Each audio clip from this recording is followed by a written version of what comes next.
있었다고 하는 것입니다. 예, 오늘 민수기 21장을 저희가 나누고 있는데 우리 민수기 20장에서도 또 우리 그 앞에서도 아론에 대한 그런 이야기도 있습니다. 네, 그 저기 앞에 우리 민수기 네. 여기 보면은 20장 우리 10절로 우리 12절까지 보면 12절에 여호와께서 모세와 아론에게 이르시되 너희가 나를 믿지 아니하고 이스라엘 자손의 목전에서 내 거룩함을 나타내지 아니한 고로 너희는 이 회중을 내가 그들에게 준 땅으로 인도하여 드리지 못하리라 하시니라. 예, 이러한 말이 있습니다.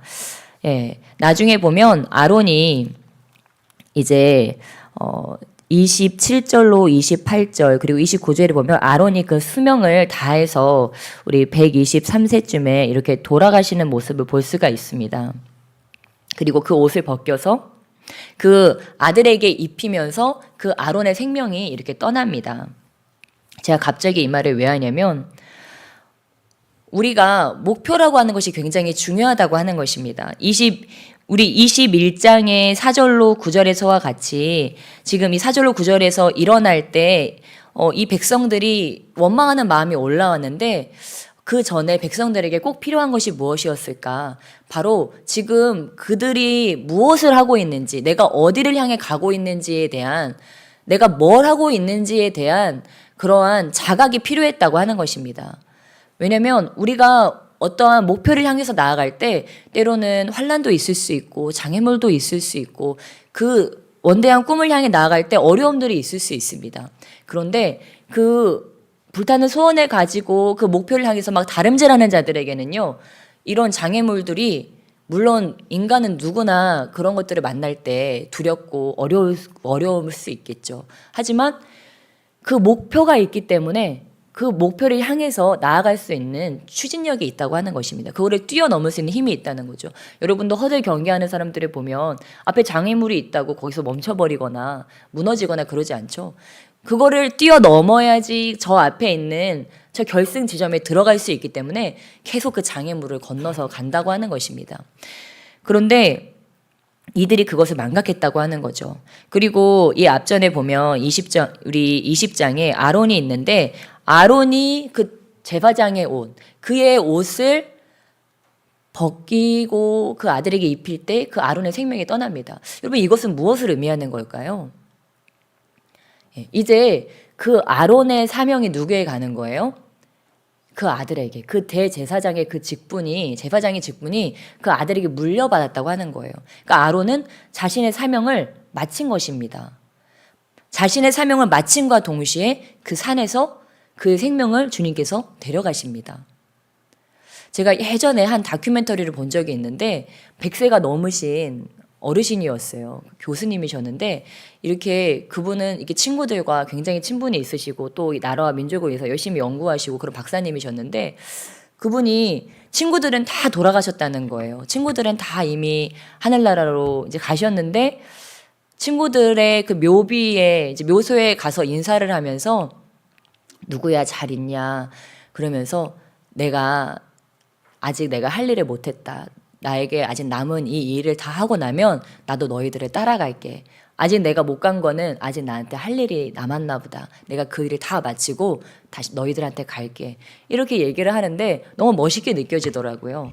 그분은 이미 100세가 넘어서 자신의 몸을 건사하기도 힘든 분이신데 그럼에도 불구하고 굉장히 절제된 식습관과 또한 삶의 정확한 패턴과 그런 운동과 그런 절제된 생활을 가지고서 100세가 넘으셨는데 여전히 연구하시고 집필하시고 한국에 공헌을 하시면서 또한 여전히 나에게는 사명이 있다. 나는 죽는 순간까지 나의 사명, 내가 살아가야 되는 이 이유, 이것을 나는 완수하고 가겠다. 그것을 보면서 와 진짜 멋있다. 그런 생각이 들었습니다. 그러니까 저희 믿는 사람들도 그런 얘기를 하지 않습니까? 사명자는 죽지 않는다. 못 죽어요. 왜냐하면 사명이 있기 때문에 그 사명을 끝까지 해야 되기 때문에 못 죽는 거예요. 하나님이 살리십니다. 죽지 않고 그 사명을 다 할 수 있도록 주님께서 위경 가운데 건지셔서 살려주신다고 하는 거예요. 왜요? 주님께서 우리에게 맡기신 일이 있기 때문입니다. 그러니까 우리의 각자의 인생에는 하나님께서 우리를 이 땅에 보내신 이유는 각자 우리에게 있는 소명, 사명이 있기 때문인데, 그렇다면 우리가 우리의 이 인생 가운데서 내가 오늘 하루를 잘 살고 또한 이 이스라엘 백성과 같은, 어떻게 보면 광야길과 같은 우리 인생을 지나갈 때 이렇게 원망하고 불평함으로 불뱀에게 물려서 죽는 그런 인생이 아니고, 정말 모세와 같이 사람들이 환난으로 넘어질 때 하나님 앞에서 중보함으로 그들에게 방법을 주어서 그들을 살리고 그들의 끝까지, 우리 저기까지 가자, 가나안 땅까지 가자, 이거 아니다, 우리 하나님 바라보자, 이러면서 그들을 격려해서 끝까지 저 꼬리 지점까지 데려가는 자로 살 것이냐. 그것이 무엇입니까? 바로 이 목표의식, 나의 사명을 분명히 알고 내가 사명의 자리에 있고 사명의 자리에서 내가 어떻게 무엇을 해야 되는지를 깨달을 때 우리가 그것을 할 수 있다고 하는 것입니다. 여러분, 사명의 자리에 있으시길 주님의 축복합니다. 그래서 모세는 원래 어떤 사람이었습니까? 혈기 많고 사람을 죽이기까지 했던 그런 사람이었어요. 그런데 40년 동안 그 주님 안에서 연단을 받으면서 어떻게 됐습니까? 온유한 사람이 되었습니다. 온유한 사람이 되어서 어떻게 했습니까? 어려움이 있으면 하나님 앞에 엎드리는 자가 되었다고 하는 것입니다. 그러니까 오늘도 보니까 처음에는 백성들이 어땠습니까? 우리 4절 말씀 함께 읽겠습니다. 시작. 백성이 호르산에서 출발하여 홍해길을 따라 에돔 땅을 우회하려 하였다가 길로 말미암아 백성의 마음이 상하니라. 표준 세번역에서는 백성의 마음이 조급해졌다고 이야기하고 있습니다.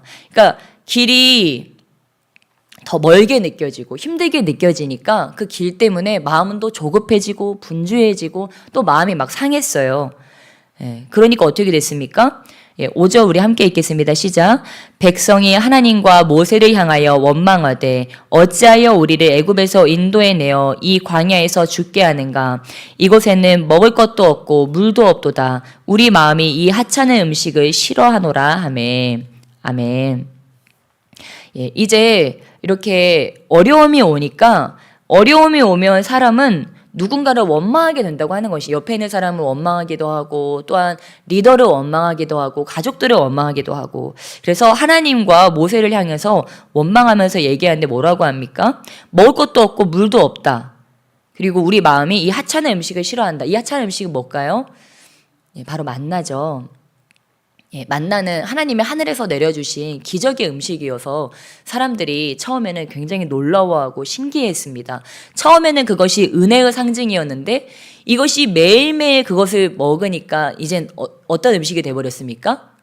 하찮은 음식이 되어버렸다고 하는 것입니다. 얼마나 여러분 놀랐습니까? 은혜의 음식이, 우리의 생명을 살리는 은혜의 음식이 때로는 우리의 삶에 어려움이 오고 또한 그것이 반복되어지다 보면 그게 아주 하찮은 음식이 되어버릴 수 있다고 하는 것입니다. 이것이 꼭 이 만나라는 음식뿐이었을까요? 우리의 삶에서도 어떻게 보면 우리가 누리는 너무도 많은 것들이 그것이 지속되어지고 반복되어지고 또 나에게 너무 당연하게 느껴지다 보면 이제는 그것이 하찮게 느껴질 수 있다고 하는 거예요. 그러면 어떻게 됩니까?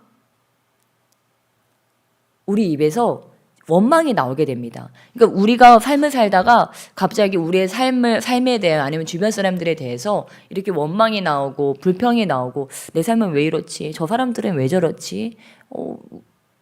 여기는 도대체 왜 이럴까? 이제 이런 원망과 불평이 우리에게서 막 올라올 때가 있어요. 그것은 왜 그럴까요? 우리가 은혜를 잊어버렸기 때문이라고 하는 것입니다. 하나님의 은혜, 십자가의 은혜. 그래서 어찌 보면 정말 우리의 삶을 우리가 원망과 불평으로 점철된 그런 우리의 삶을 살아갈 수도 있고, 우리가 이 시야를 바꿔서 은혜가 은혜인 것을 알고 정말 하나님의 그 십자가의 은혜, 또한 우리 가족들이 나를 돌봐준 그 은혜, 또한 나의 주변에 하나님께서 보내주신 좋은 사람들의 그 은혜, 또한 좋은 그 공동체의 은혜, 또한 이렇게 예배드릴 수 있는 것들의 은혜, 그것들을 생각할 때 어떻게 돼요? 우리는 감사하는 삶을 살아야 된다고 하는 것입니다.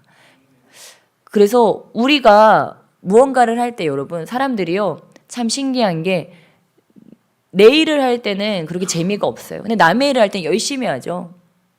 저는요, 주일학교 예전에 사역을 했지만 남의 애들 볼 때는 정말 열정적으로 돌봤어요. 예. 그런데 내 애를 돌보려고 하니까 진짜 하루에 5분도 놀아주기가 싫은 거예요. 싫은 게 아니고 너무 바쁘니까 참 5분을 짬을 내서 얘의 이 귀여움을 보고 즐기고 같이 논다는 게 너무 어려운 일이더라고요.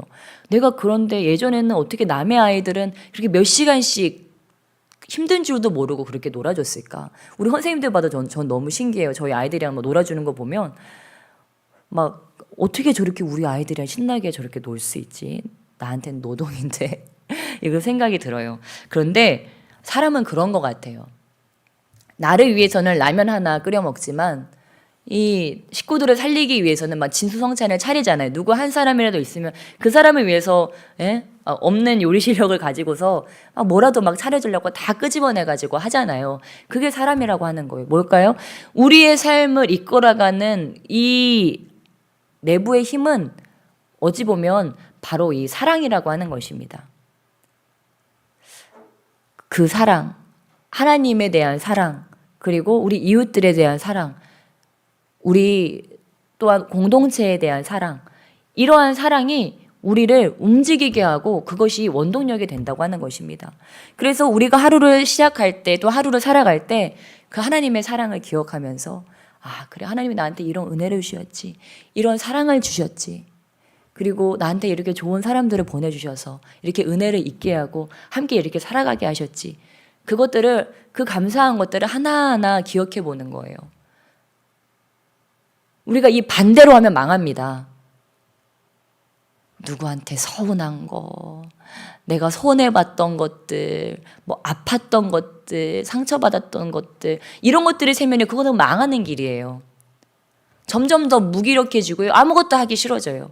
그런데 그 하나님의 구원의 은혜, 좋았던 것, 감사한 것, 내가 받은 은혜들, 그 사랑들, 그것들을 세워보는 거예요. 그러면 점점 그것들이 커져서 어떻게 하나님이 나한테 이런 은혜를 허락하셨지? 진짜 감사하다. 나는 너무 큰 은혜를 입었구나. 그러면서 갑자기 막 삶을 향한 열정과 힘이 우리 안에 솟아나는 것들을 느끼게 됩니다. 그러고서 나아가는 거예요. 근데 백성들은 그 에너지가 떨어져 버린 거예요. 그 사랑의 힘, 그 은혜의 힘이 떨어져 버리니까 이제 망하는 길로 가는 거죠.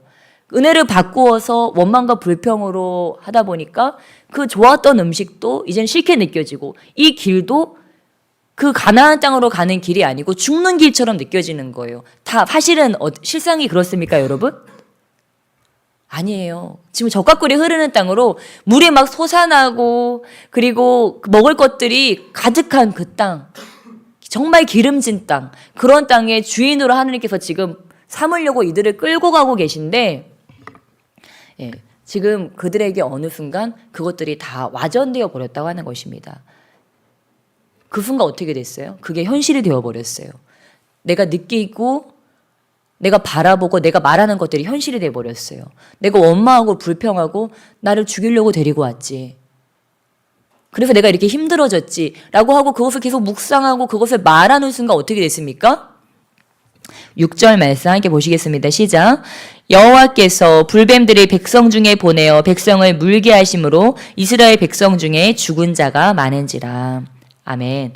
원래 하나님은 이럴 생각이 없으셨습니다. 이들을 죽게 할 생각이 없었어요. 그런데 이들이 자꾸 뭐라고 고백합니까? 힘들 때마다 나를 죽이려고 여기로 데리고 왔지? 라고 얘기하니까 그래? 죽이려고 데리고 왔다고? 아닌데? 죽어봐라. 이제 그렇게 된 거죠. 그래서 이들이 죽었습니다. 그래서 어떻게 됐습니까? 7절 말씀. 근데 백성이 갑자기 태도를 바꾸죠. 7절 함께 읽겠습니다. 시작. 백성이 모세에게 이르러 말하되 우리가 여호와와 당신을 향하여 원망함으로 범죄하였사오니 여호와께 기도하여 이 뱀들을 우리에게서 떠나게 하소서. 모세가 백성을 위하여 기도하매. 아멘. 이들이 이렇게 되니까, 뱀들이 나와서 자기들을 물고 죽게 되니까 어땠어요? 갑자기 하나님이 하늘에서 이스라엘 백성아 들어라라라 막 이렇게 말씀하시지 않았어요. 그런데 이들이 환경을 통해서 이게 하나님이구나, 하나님이 지금 진노하셨구나라는 거를 깨달았어요. 여러분, 이것을 깨닫는 지혜가 있으시길 축복합니다. 그냥 재수가 없었던 게 아니에요. 이들이 범죄했다는 것을 깨닫는 계기가 됐다고 하는 것입니다. 우리의 삶에도 때로는 우리에게 회개를 촉구하는 그런 일들이 일어나요. 그러면 우리는 더 큰 원망, 더 큰 불평으로 가는 것이 아니고 어떻게 해요? 빨리 회개해야 되죠. 예를 들어서 여러분, 집안에서 싸움이 나왔어요. 누군가에게 원망과 불평이 터져 나와요. 그러면 같이 붙어서 싸울 것이 아니고 왜 저 사람 입에서는 저런 원망과 불평이 나올까를 이제 우리가 생각을 해봐야 되는 거죠. 그런 것처럼 이들도 이들의 삶에 이런 일이 일어났을 때 태도를 바꾼 것입니다. 어떻게 했습니까? 우리가 잘못했습니다. 원망한 것이 우리의 죄였습니다. 이제 중보기도를 좀 해주세요. 라고 부탁을 했죠. 여러분 이렇게 부탁하면 어떻게 바로 중보기도 하시겠어요? 너 때문이야 그러면서 모세는 합니다. 왜냐하면 주님 안에서 연단을 받음으로 온유해졌고 하나님의 눈으로 사람들을 바라보고 또 힘든 일이 있으면 늘 기도하는 자가 되었기 때문에 기도를 하죠. 그래서 8절 말씀에 우리 8절 말씀 함께 읽겠습니다. 시작. 여호와께서 모세에게 이르시되 불뱀을 만들어 장대 위에 매달아라. 물린 자마다 그것을 보면 살리라. 아멘. 그래서 바로 우리 요한복음 3장 14절 말씀과 같이 하나님께서 불뱀을 만들어서 장대 위에 다르라고 이렇게 말씀을 하십니다. 요한복음 3장 우리 여기 철해 놓으시고 요한복음 3장 14절로 16절 말씀 함께 보시겠습니다. 요한복음 3장 14절로 16절까지 말씀. 14절로 16절 이 말씀이 어떤 뜻인지 우리 함께 한 목소리로 읽겠습니다. 시작. 모세가 광야에서 뱀을 든 것 같이 인자도 들려야 하리니 이는 그를 믿는 자마다 영생을 얻게 하려 하심이니라. 하나님이 세상을 이처럼 사랑하사 독생자를 주셨으니 이는 그를 믿는 자마다 멸망하지 않고 영생을 얻게 하려 하심이라. 아멘.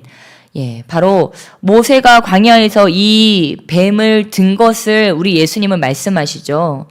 마치 이 뱀처럼 나도 들려야 된다. 그래서 그를 믿는 자마다 영생을 얻게 하려고 우리 주님께서 그렇게 하신다고 말씀하셨습니다. 어떻게 되었습니까? 이 뱀을 바라보는 자는 다 살게 되었습니다. 원망하고 불평하고 이들은 죄를 지었는데 그 죄대로 받지 아니하고 하나님께서 이들을 갑자기 살아날 수 있도록 뱀에 물려서 어떻게 됐어요? 이